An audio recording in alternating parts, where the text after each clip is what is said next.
वतन की फिक्र कर नादा, मुसीबत आने वाली है, तेरी बर्बादियों के मशवरे आसमानों में हैं। कितने सालों पहले ये लाइनें लिखी गई होंगी, लेकिन आज तक किसी की समझ में नहीं आई। अब एक छोटा सा सवाल है सबसे पहले, जो खामनेई की मौत का जश्न मना रहे हैं, मिठाइयां बांट रहे हैं। ना तो हम खामनेई के आलोचक हैं, ना ही उसके समर्थक हैं, लेकिन उनसे एक छोटा सा सवाल है। ईरान ने कभी इंडिया का नुकसान किया क्या? ईरान ने हमेशा इंडिया का साथ दिया। खामनेई ने कोई नुकसान किया क्या? अभी 2024 में जब ईरान के राष्ट्रपति की मौत हो गई थी, तो इंडिया के अंदर एक दिन का शोक रखा गया था। अब कोई ट्वीट भी नहीं आया है, एक ट्वीट भी नहीं आया है। सरेंडर में योद्धा में क्या फर्क होता है आपको बताते हैं, थोड़ा ध्यान से सुनना। वो चाहता तो बंकर में जाके छुप सकता था, नहीं छुपा वो। जब कश्मीर के मुद्दे पर पाकिस्तान के साथ खड़ा था अमेरिका चाइना, तब ईरान इंडिया के साथ खड़ा था। गलत किया ना उसने? गलत किया था, साथ दिया इंडिया। इंडिया को सस्ता तेल देता था, गलत करता था। साफ स्वच्छ तेल देता था और सस्ता तेल देता था, गलत करता था, है ना? किसी भी मुद्दे पर इंडिया का हमेशा साथ दिया, हमेशा सम्मान दिया इंडिया को। गलत किया ना? ये गलती थी उसकी, इसलिए उसकी मौत का जश्न मनाया जा रहा है। ना तो हम जश्न मना रहे, ना हमारे कोई शौक का वो है।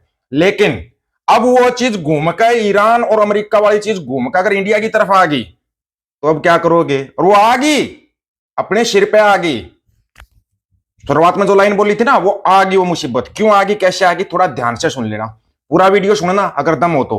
अब तुम्हारे को खालसा राज याद आने लगा, अब तुम खालसा के साथ खड़े हो। वाह रे वाह! पंजाब में जाकर क्या बोल रहे थे? खालसा राज लेके आएंगे, बताते हैं, वो भी सुनाते हैं कैसे मीठे में मिला के दिया जाता तुम्हारे को, वो भी थोड़ा ध्यान से सुनना।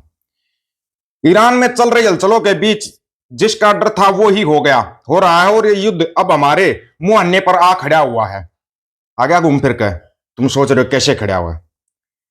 बीती रात पाकिस्तान के टीवी चैनल्स पर साइबर हमले के कारण प्रसारण रुक गए और एक संदेश दिखने लगा।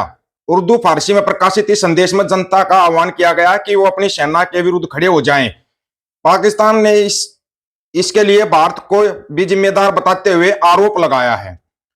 उधर अरब देशों ने ईरान के विरुद्ध संयुक्त कार्रवाई करने से के लिए तैयारी शुरू करने की बात की है, तो हिज कजन नेतराम ने शाहबाज शरीफ के संवेदना संदेश को अनुचित बताते हुए कहा कि पाकिस्तान सदैव आतंकियों की पनाहगार रहा, जिसमें 9/11 के हमले का संदर्भ दिया गया। ओ डोंटू साहब, यदि अरेबियन मुल्कों द्वारा कोई हमला किया जाता है, जो उन्हें करना पड़ेगा क्योंकि हुक्म अदुली नहीं कर सकते, तो उसमें पड़ोसी को भी शामिल होना पड़ेगा। क्या पाकिस्तान को इंगेज करने के लिए नाचो भाई की हलचल करेगा? हुक्म तो इसे भी मिला है।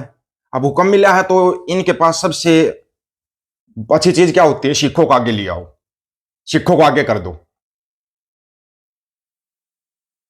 आपको पता हो पाकिस्तान में हिंदू भी रहते हैं, बहुत थोड़ी मात्रा में हिंदू रहते हैं।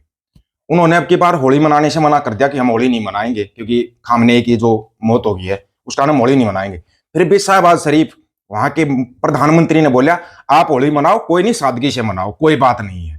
ये होती है इंसानियत, इसको कहते हैं इंसानियत, जो कि हमारे यहाँ पे बिल्कुल भी नहीं है। हमारे यहाँ पे तो क्या है, हमारे यहाँ पे आपको अब सुनना थोड़ा ध्यान से, स्पेशली सिखो, थोड़ा ध्यान से सुन लेना तुम्हारे साथ क्या होने जा रहा है। ये तुम्हारे लिए स्पेशल रहेगा, ठीक है ना? दोस्तों, मोदी के साथ इजराइल गए भारत के पत्रकार अब फंस गए हैं। नरेंद्र मोदी उस समय हमें तुरंत बोला कि शहर से दूर आप निकलिए, और अभी हमें टैक्सी मिली है जो कि हम लोग को लगभग 250 किलोमीटर प्रति घंटा से हम लोग को लेकर जा रही है। छोड़ा इजराइल पर छोटा सा हमला है, इजराइल का नेतन्याहू भाग गया, प्रधानमंत्री राष्ट्रपति देश छोड़कर भाग गए। ईरान वाला भी भाग सकता था, नहीं भाग गया। ये फर्क होता है योद्धा में और कायर में, ये बहुत बड़ा फर्क होता है। अभी आपको जो बता रहे थे, सुना रहे थे, ये सुन, संदेश मिले, ये तो आपको समझ में आएगा तब आएगा, ठीक है? अकेले लड़ना, करने में दम हो तो ईरान से अकेले लड़, तेरे में दम है नेतन्याहू, मत भूला अमेरिका को। अमेरिका खुद सत्तार है, और सुन, तेरे में इतना दम है ना, तो हमसे लड़, हिंदुस्तानियों से। हम फाड़ के नाश छुपा दे तो हिंदुस्तानी ना कहना, मैं हुसैनी ना कहना। ये क्या हो रहा है भाई? ये क्या चलने लगा इंडिया में? कमाल ही चल रहा है भाई। अब उससे बड़ा कमाल तो ये चल रहा है भाई इंडिया के पंजाब में। वाहेगुरु जी का खालसा, वाहेगुरु जी की फतह। और ये फतह होनी है, राज करेगा खालसा, बाकी रहे ना कोई। ये सारे पापी बैठे ऐसी फाइल देखे लोग, पढ़े लिखे करोड़पति लोग, राष्ट्रपति रहे लोग, अरे राजवंशों में पैदा हुए लोग चरित्र से गिर गए, इतने पतित हो गए। यदि वो गुरुओं की शरण में रहते तो ऐसे पाप ना करते। इसलिए इस पाप में जलते संसार को, चारों तरफ फैले दुराचार, अनाचार, व्यभिचार को दूर करने के लिए जिन गुरुओं के आदर्श हमारे सामने हैं, उन गुरुओं को आज हम फॉलो कर रहे हैं। आज भारत उनके कदमों के पीछे चल रहा है, कल को पूरे संसार उनके कदमों के पीछे चलेगा। सारी दुनिया में आज युद्ध है, हिंसा है, घृणा है, नफरत है। इसे बचाना है तो केवल गुरु बचा सकते हैं और कोई नहीं बचा सकता। आग लगी पड़ी है संसार में, आग लगी पड़ी है। अभी अभी हम आ रहे थे एयरपोर्ट से तो रास्ते में बता रहे थे ईरान पर हमला कर दिया है इजराइल ने और अमेरिका ने। अब क्या होगा? इन युद्धों में झुलसती हुई इस दुनिया को कहीं से संदेश मिलेगा तो गुरु ग्रंथ साहब से संदेश मिलेगा, गुरुवाणी और वेदवाणी से संदेश मिलेगा। इससे दुनिया बचेगी। वारे लाला रामदेव, ये कैसे पलटी खा गए? पंजाब में जाकर भाषण दे रहा, पंजाब वाले बड़े खुश हो रहे हैं, देखो जी हमारी इतनी तारीफ कर रहा है, गुरुओं की तारीफ। कोई तारीफ नहीं कर रहा, इनको पता लग गया कि तुम्हारे मुआन्ने पे आ गया सब कुछ। 6000 बच्चे अकेले यूपी के फंसे हुए हैं इजराइल में, पता है आपको? नहीं पता? ईरान के अंदर फंसे हुए।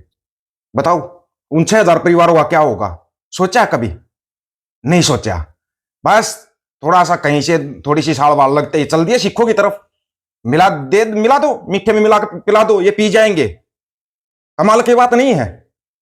अब बोलो ये लाला रामदेव क्या बोल रहा है किसी के पास इसकी बातों का जवाब? नहीं होगा, हमारे को पता है। बड़ा आराम से दे रहा है और लोग ले रहे हैं। कमाल की बात है भाई, लाला बहुत तेज है भाई। बहुत बुरी हालत है दुनिया की, और इस दुनिया को, इस चलते हुए संसार को, इस छाए हुए अंधकार को कहीं से दूर करने का प्रकाश मिलेगा तो गुरुओं की वाणी से वो प्रकाश मिलेगा। उनके जीवन से, उनके चरित्र से, उनके तप त्याग और बलिदान से ये पूरे विश्व को प्रेरणा मिलेगी। मैं तो लगभग हर दिन गुरु गोविंद सिंह जी का, गुरु नानक देव जी का, अपने गुरुओं की परंपरा का और अपने गुरुओं के जो बीच बीच में शब्द हैं, जो मांगे ठाकुर अपने ते सोई सोई देवै, कहे नानक मुख तेजो बोले यहाँ वहां सच होवे, मेरा वैद्य गुरु गोविंदा, हर हर नाम। वाह शाबाश। अब थोड़ा बच कर लेना पंजाब वालों, इनको पता लग गया। कहां से पता लगा ये तो हमारे को नहीं पता है, लेकिन इनको कुछ ना कुछ तो पता जरूर लगा है कि भाई क्या होने वाला है। उसके लिए एक लाइन और होती है, वो लाइन क्या आपको बता देते हैं।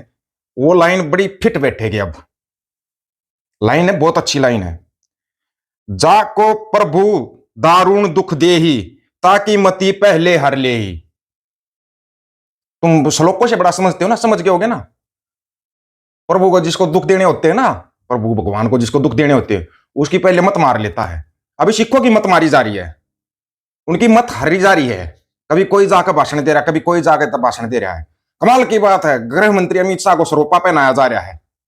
किस लिए? उसने बोला था बंदी सिंह को रिहा नहीं करेंगे, वो माफी मांगेंगे तब रिहा करेंगे, इसलिए पहना जा रहा है। यहां पंजाब में जाकर भाषण दे रहे सिखों के ऊपर। इंदौर में खालसा कॉलेज की 100 दुकानों के ऊपर ताला लगा दिया प्रशासन ने। कोई बोलेगा उसके लिए? कोई नहीं बोलेगा। वो तुम्हारा ध्यान ही नहीं जाने देंगे उसकी तरफ है, तुम्हारी ऐसे ही बुद्धि हर लेंगे। ये कमाल की बात नहीं है? अब इनको खालसा राज चाहिए, बताओ। अब इनको सिख चाहिए कि लड़ना है ना, अब इनको सामने वाले से लड़ना है, खुद तो ये लड़ नहीं सकते। भाग क्यों गया फिर नेतन्याहू अपना देश छोड़ के? आप लोगों की क्या राय इसके बारे में? अपनी राय रखना, आपकी राय का इंतजार रहेगा। सभी साथियों को राम राम, नमस्कार, आदाब, सत श्री अकाल। वीडियो को ज्यादा से ज्यादा शेयर, चैनल को सब्सक्राइब, बेल आइकन को जरूर हमारे दोस्तों। ऑफिशियल दीपक को यूट्यूब चैनल बात और सच की करेंगे। अब सच की बात हम करेंगे, वीडियो को शेयर करने की जिम्मेवारी आप लोगों की है। गज के आखो, वाहेगुरु जी का खालसा, वाहेगुरु जी की फतेह।